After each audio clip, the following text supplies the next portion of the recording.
Hi, I'm Patricia Greenberg. My guest today is Constance Nicole Frierson, the creator and producer of the short film Color of Autumn.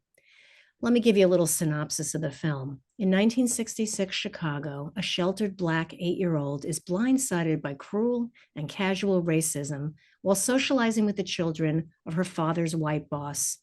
Through the eyes of a grown woman, Color of Autumn retraces the memory of her precocious 8-year-old self, a Black girl who lives with her hardworking but assimilating parents and her adoring and wise grandmother in a quaint little house on the south side of Chicago. Nestled within the safety of her neighborhood, young Dottie has no awareness of racial tension or the isolation of segregation. When Dottie's parents take her along to visit her father's boss in a western suburb outside of Chicago, she's confronted with cruel and casual racism on the playground. She learns a searing lesson that the color of her skin creates implications beyond her profound imagination. Decades later, adult Dottie reaches her hands out to her young self. Welcome, Constance. I'm so happy you're here.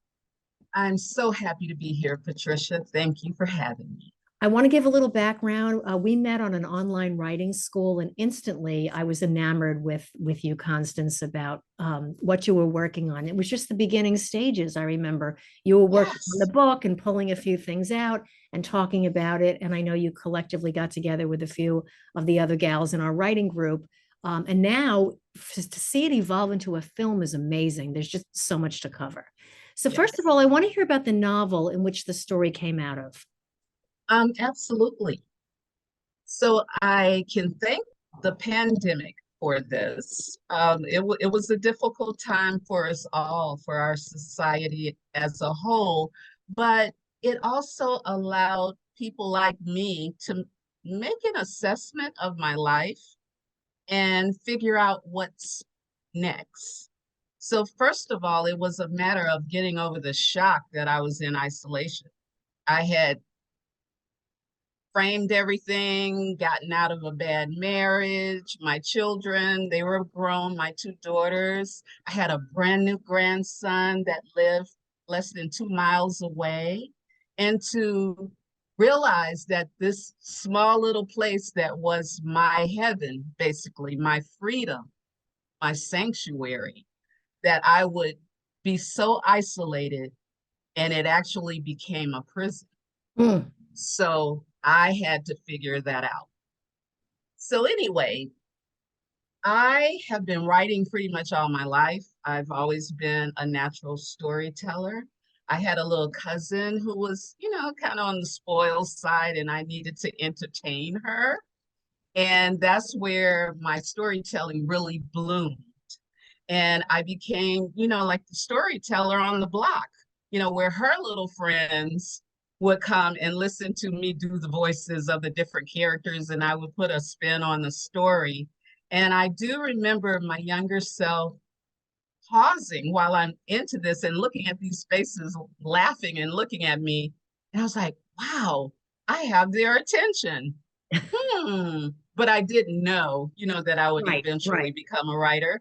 So in terms of the pandemic, I really hit some serious depression because I was already into my early 60s and I had my career was not designed for this kind of situation.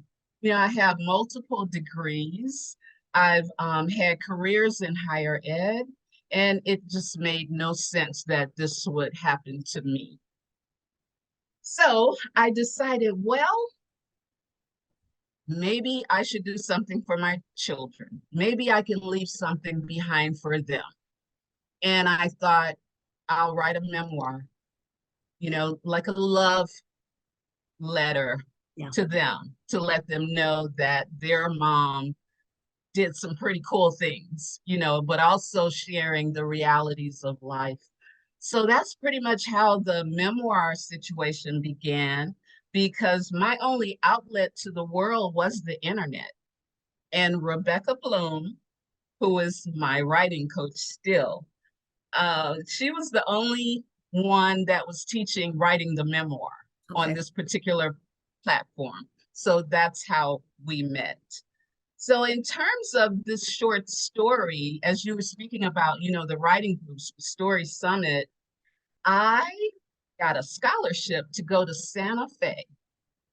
Wow. And yes, exactly. And it was the first opportunity for me to actually travel. So that in itself was wonderful. But just that experience, it really opened me up to the possibilities of what can be.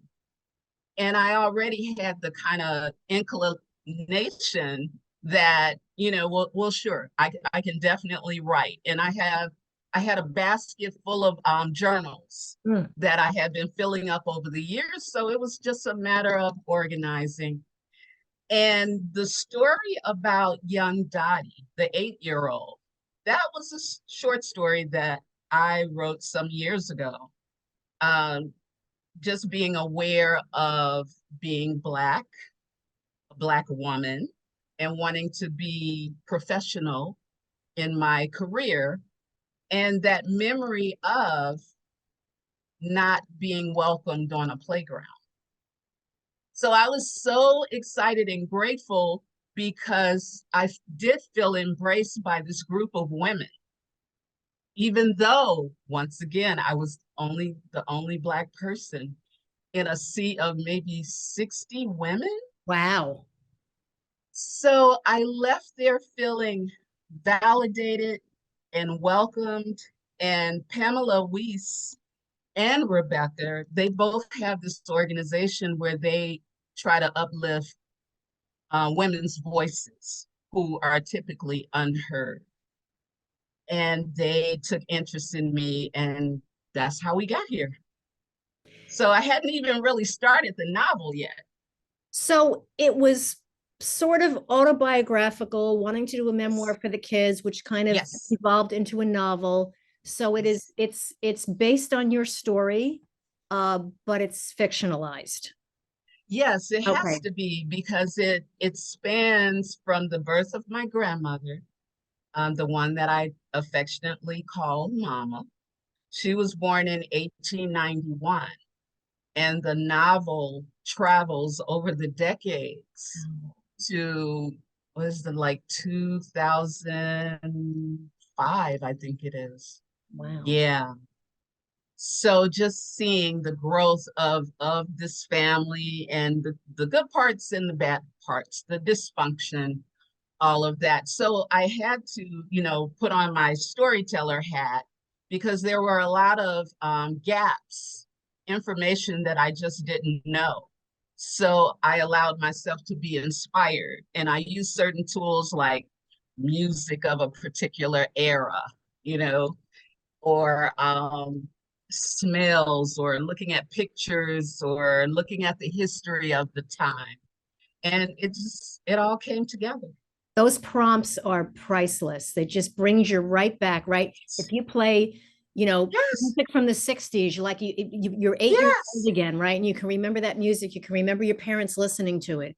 Remember hearing it in the car, absolutely. or in a store, or so, it's Yes, of extraordinary. And course. I tell people, we can talk Mhm. a little off script here, but we can talk a little bit about that writing process that Yes, I want to share with you. You and I had a little pre-interview offline before we yeah, started about yes, how what an open-minded, I hate using the word liberal because it's like a bad word nowadays, but the yeah, open-mindedness we has as children, that everybody just played with each other. So, when yes, something happened, you knew it was coming from a parent or something else, yeah, and you wrote so something foreign. yeah, you wrote so beautifully about that. Yeah, I want to ask you a question that and I don't sure. even know if you get asked this a lot. So you walk into a writers group, you got a scholarship, you traveled to Santa Fe with, and I know some of the people you went because I knew about the trip, brilliant Yes, minds, wonderful, opening, loving ladies, but you're the only yes, Black person. Are you yes. automatically, does your back go up? Do you automatically feel tense? Do you feel safe? What's your, how do you enter that How do I room? You navigate know that, what? right? I'm gonna be my very best. I'm gonna hold my head up, and I'm just Yes. gonna go. Where'd you find that Well, strength? That's, yeah.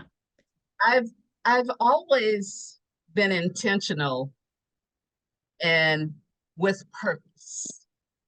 Even as a child, it's always the focus on what is the goal? What am I going to do? Funny story, I rarely got into fights in school, but there were a couple of times where kids would, because I was quiet and I always had my head in the book, I was a challenge for them and they'd pick on me.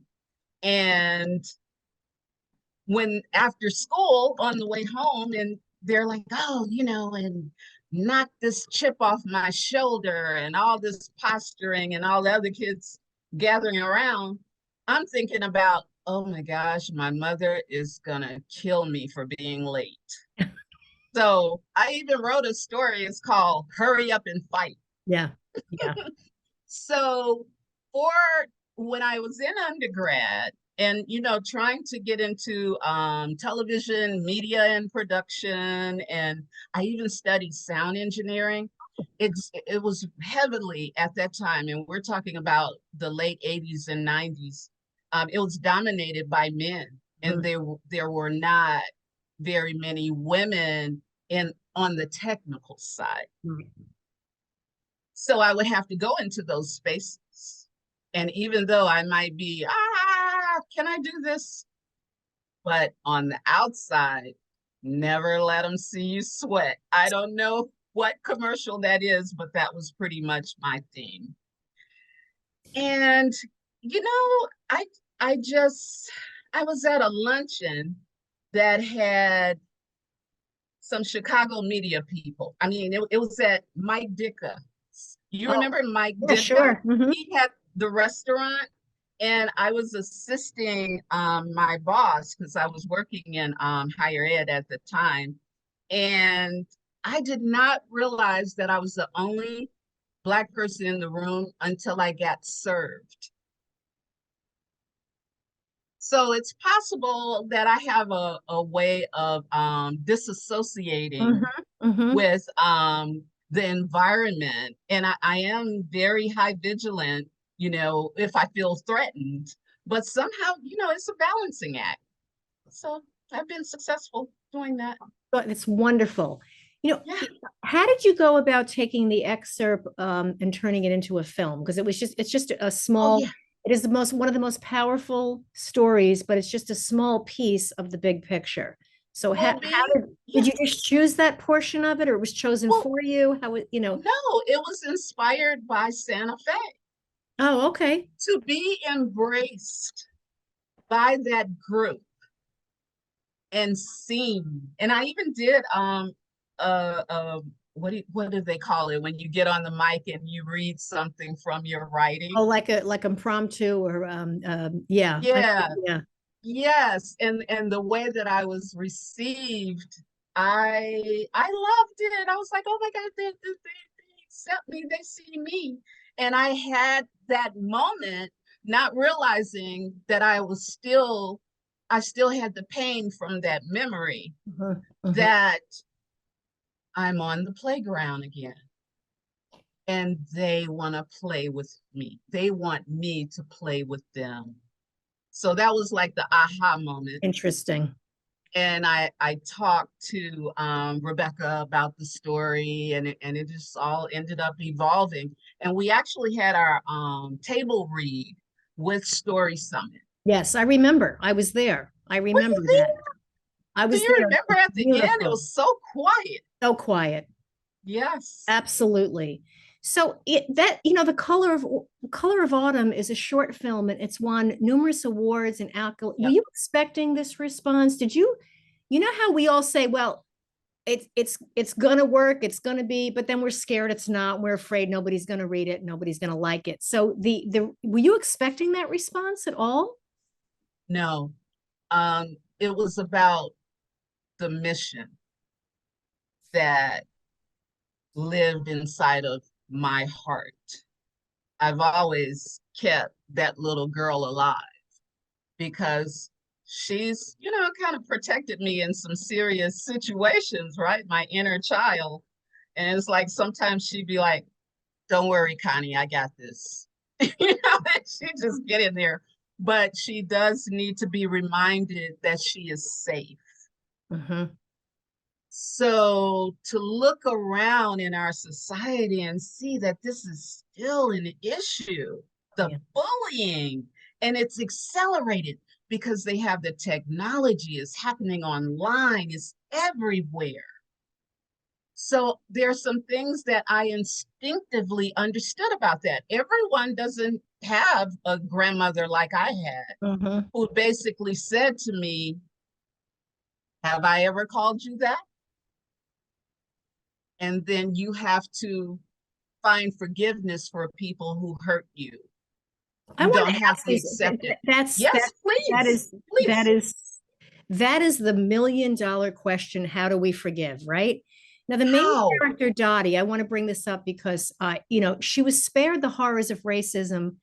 It wasn't like she was born into this neighborhood and everybody's, it was an unexpected Yeah, experience, and how cruel yeah, children are, yeah, with an awareness to me that was shocking. And you talk about being dark skinned made one dirty, and Dottie wanted to wash her color off. What is yes, it we need to know yeah. about that? About that old trope. It's a two-part question, actually. One is that, Constance, how do you even come to that at 6 years old or five? I can see you're already molded and you're groomed and you're what have you and you're a teenager, and Hmm. your family Yeah, has taught you to be racist, or black people are this or Jewish people are this. yeah, What would drive a 5-year-old or a 6-year-old to even say something like that?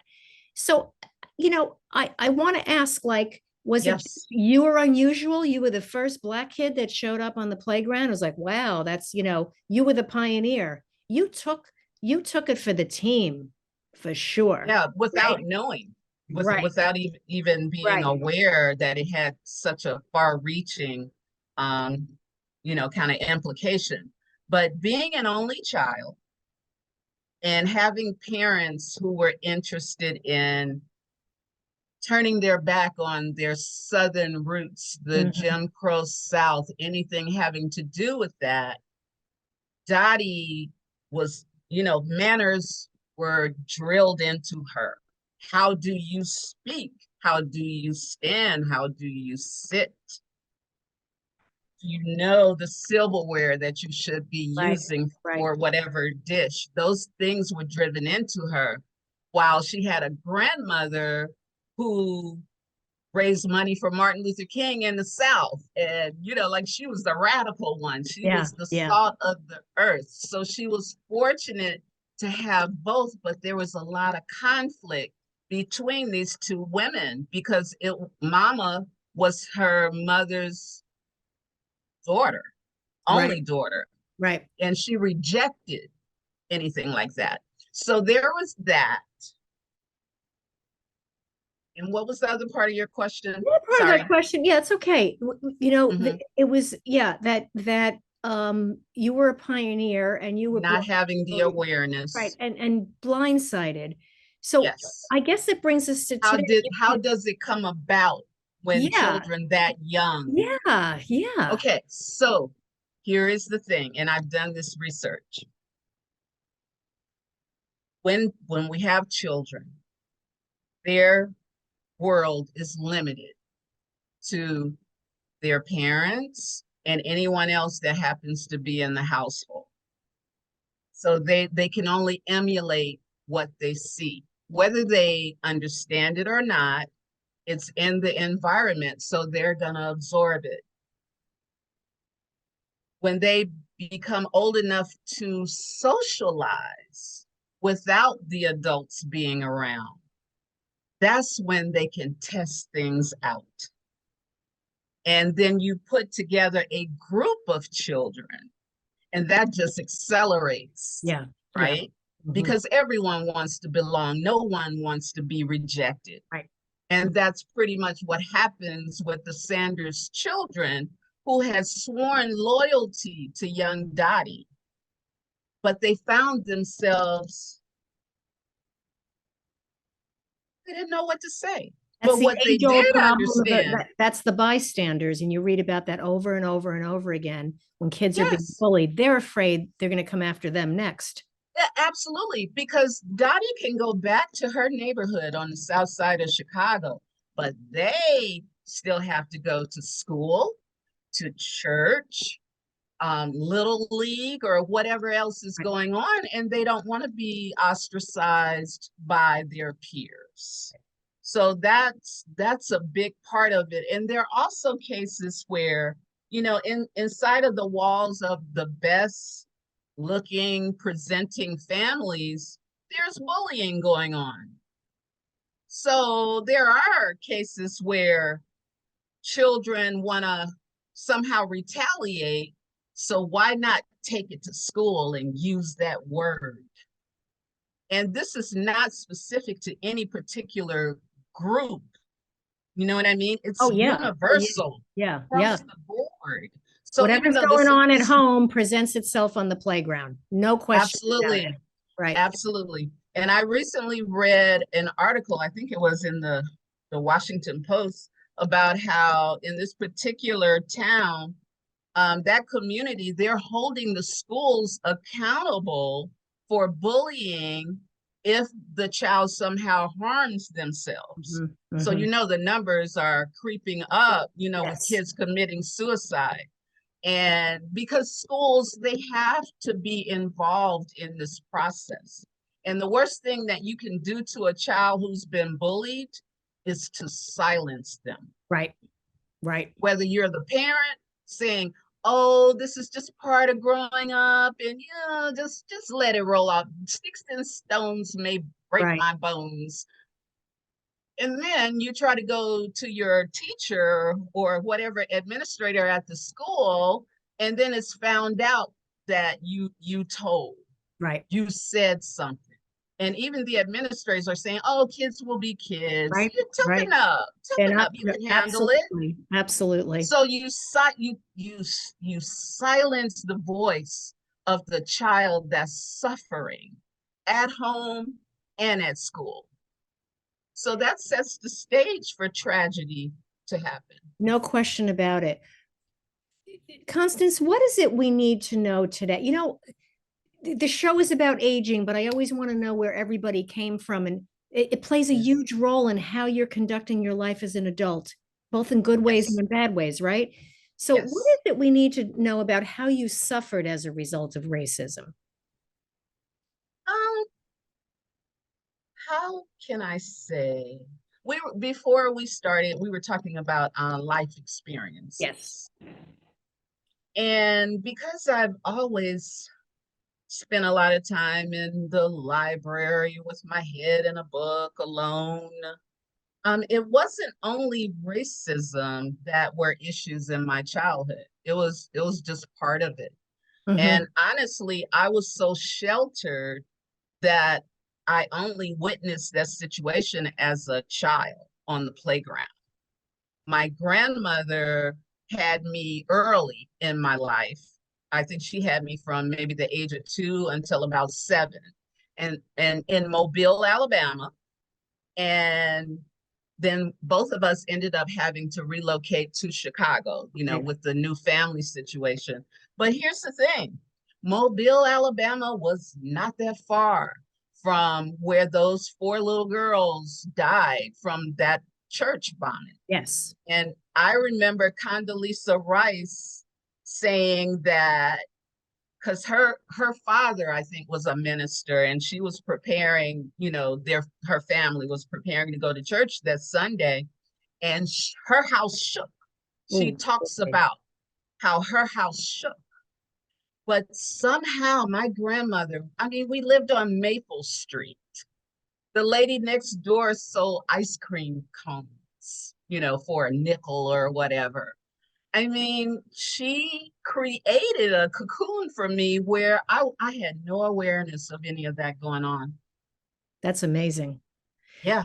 So it really came to into play when I was in college, because that college environment, you get everybody in Oh, there. yeah. Oh, yeah.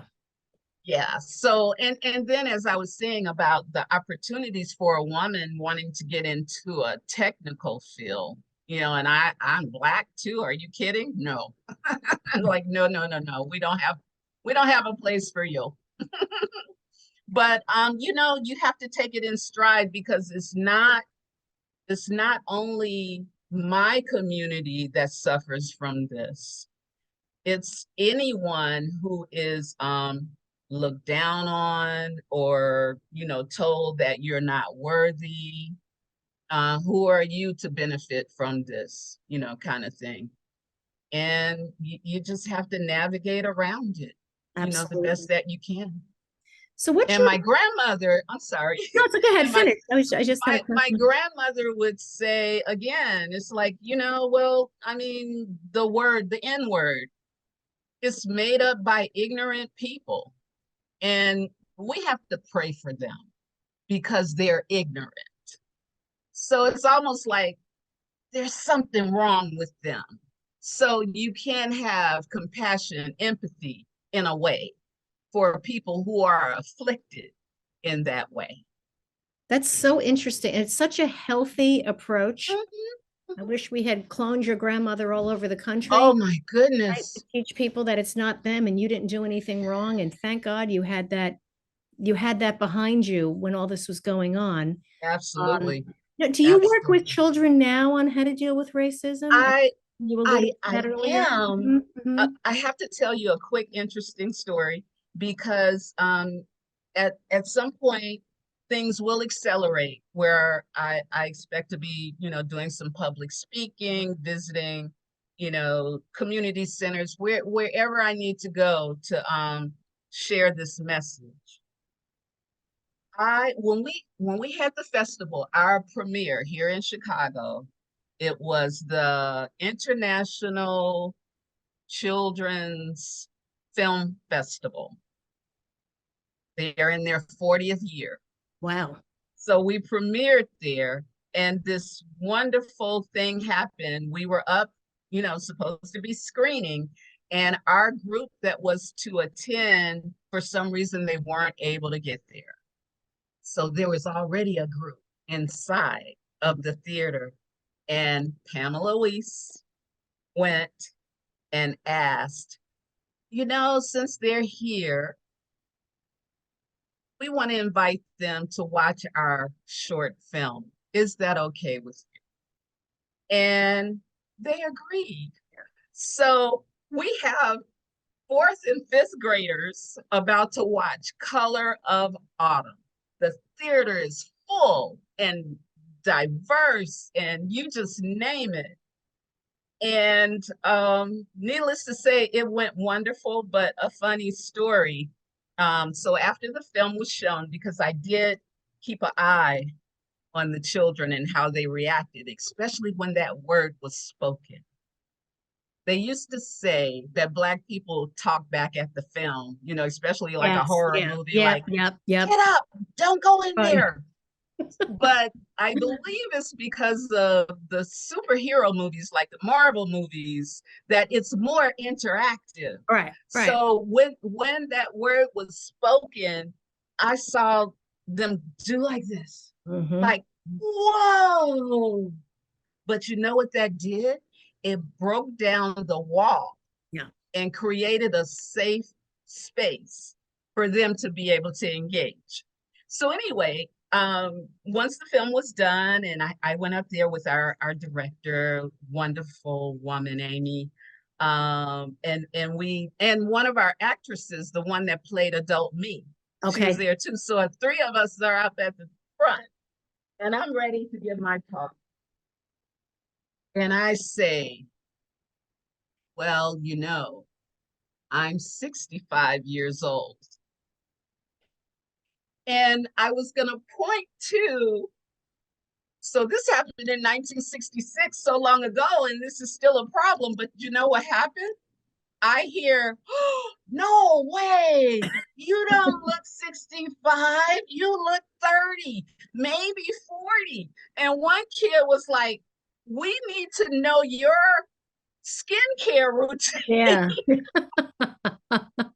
So talk about an icebreaker. That's funny. But those children, they were just on fire with their questions. And By the time I walked out of there, you would have thought I was, I don't know, Michael Jackson or Yeah, someone, yeah. because they're That's all shouting amazing. out to Yeah. me and saying, like, oh, yes, we love you. And I'm like, and I love you. But what really struck me is their instructor, the one that agreed to allow those classes to stay in there. I saw him walking out of the theater, and it was as if he was looking off into the horizon. And I'm talking to him, and I was like, thank you so much for allowing, this your class to stay. And he didn't miss a beat. He said, oh, we're gonna have some wonderful conversations now. That's what it's about. Exactly. Sure, Exactly. everyone wants to be acknowledged for, when they do good work, but really that's what's at the core. We had a wonderful casting crew and our producers, and we all understood the mission, and we embraced it, and that's why we were successful. I was just the pebble in the pool, and it just Yeah. And the ripple effect, as we say, the the action. ripple effect. Mhm. Yes. So where can we see the short now? Is it playing anywhere? Is it accessible online? Can It's not accessible because we're still in film festival mode, okay. Okay. and there are rules, because we really can't use it outside of that. But what I would recommend is for people to follow us on our website, which is colorofautumn.com.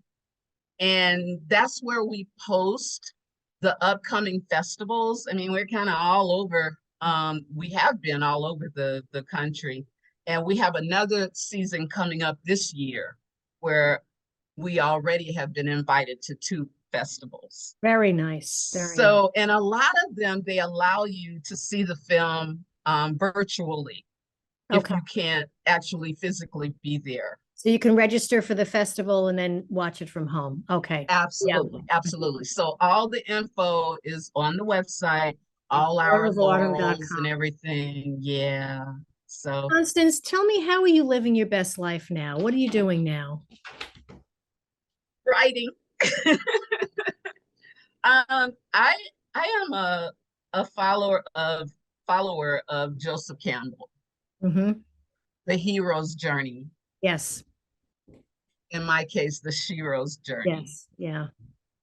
And again, talking about lived experiences, right?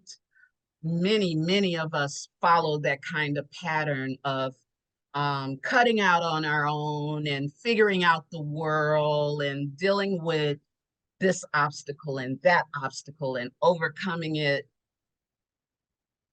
I just love to be able to share my knowledge, my wisdom, my writing. But to be honest with you, 5 years ago, I could not have imagined me doing this because I needed to do the work. I needed to heal.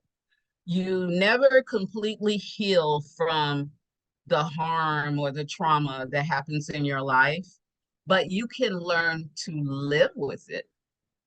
And share I that. had a, And you're sharing it. And yes, that's really, it's good yes, for you and it's good for us, right? absolutely. I think it was Maya Angelou who said, when you know better, you do better. Right. Exactly. Yeah, yeah, All right. So we're looking forward to the book coming out. Everybody, please go yes. to colorofautumn.com and look at the updates and where we're going. And Constance, I ask all my guests, what is it you like about getting older? What do I like? I had to be thoughtful about that Yes. because it's Mhm. so easy to say, you're like, oh, I got up this morning and my knee. Did I bang my knee yesterday? It just hurting for no reason.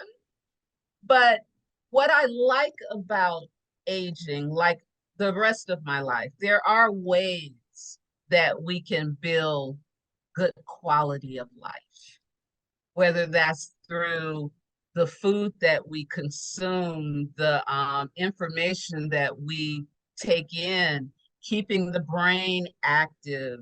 Um, I'm full of sayings. I think I'm turning into my grandmother. Yeah, If you don't use it, you lose it. And that is truly the case. absolutely. Absolutely. And, just try to do those things that make you happy, whether that's, I dance in my living room all the time, Good for depending on what you. it is that I'm listening Good to. for you. Yeah, it's like just try to recall what you loved doing as a child and before life got in the way. Yeah. Whether that was painting or hiking or running marathons like it's like we have to reclaim that, and I believe that that keeps us youthful. Yeah, it's very, very good advice. So we're Yes. looking forward to the future of this and for you to do so much more to share yourself with the world because so Yes. far it's been amazing. And I want to thank Yes. everybody for listening and go to my website, patriciagreenberg.com, for more comments, questions, and suggestions about our show. So thank you for joining us. Constance, thank you, thank you, thank you for Thank being here. you. Thank you. Amazing. And I look forward to another conversation for sure in the future. Absolutely. Uh, There's more to come. Yes. Thank you so much. Take care. Thank you. Okay.